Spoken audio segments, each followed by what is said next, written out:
যে মৃত্যু হওয়ার কথা না সেটার 22% আমার তামাকের কারণে হচ্ছে। যে সরকারের শেয়ার ব্রিটিশ আমেরিকান টোব্যাকো কোম্পানির মতো কোম্পানিতে যাই থাকুক না কেন, অন্তত ৩-৪ জন সচিব ওখানে বোর্ডে আছে। সিগারেটের খুচরা বিক্রি বন্ধের পাশাপাশি বিক্রেতাদের লাইসেন্সের আওতায় আনা জরুরি। এতে সরকারের রাজস্ব বৃদ্ধির পাশাপাশি জনস্বাস্থ্য রক্ষায় সিগারেটের ব্যবহার নিয়ন্ত্রণ করা সম্ভব হবে, এমন মন্তব্য করেছেন মৎস্য ও প্রাণী সম্পদ উপদেষ্টা ফরিদা আক্তার।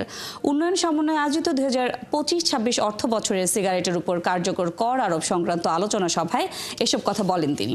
আগামী বাজেটে মূল্যস্ফীতির সাথে তাল মিলিয়ে কর বৃদ্ধি সুপারিশ করে উন্নয়ন সমন্বয়ে তরুণ ও যুব সমাজকে তামাকমুক্ত রাখতে ঐক্য উদ্যোগ নেওয়ার তাগিদ দেন বৈষম্য বিরোধী আন্দোলনের সমন্বয়ক উমামা ফাতেমা। সিগারেটের কোম্পানিগুলো তরুণ যুবককে টার্গেট করে সিগারেট বিপণন করছে, বিশেষ করে ই সিগারেট বিক্রিতে নানান কৌশল করছে বলে জানান মৎস্য ও প্রাণী সম্পদ উপদেষ্টা বলেন, জনস্বাস্থ্য রক্ষায় সিগারেটের ব্যবহার নিয়ন্ত্রণ আনতে কর বৃদ্ধি ও বাজার নিয়ন্ত্রণে আরও উদ্যোগী হতে হবে।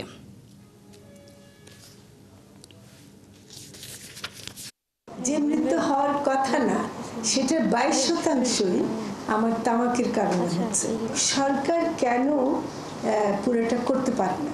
তার কারণ হলো যে সরকারের শেয়ার ব্রিটিশ আমেরিকান টোব্যাকো কোম্পানির মতো কোম্পানিতে যাই থাকুক না কেন, অন্তত ৩-৪ জন সচিব ওখানে বোর্ডে আছে এবং প্রেজেন্ট সার্ভিসে ইন সার্ভিসে আছে। এরকম আগে আপনারা বলছেন যে রিটায়ার্ড, কিন্তু আগে রিটায়ার্ড নিত, এখন কিন্তু বর্তমানে আছেন এরকম সচিবদেরকে তারা নিচ্ছেন এবং সিনিয়র সচিবদের নিচ্ছেন। আর কি করে বলেন ওখানে নীতি নির্ধারণ হবে?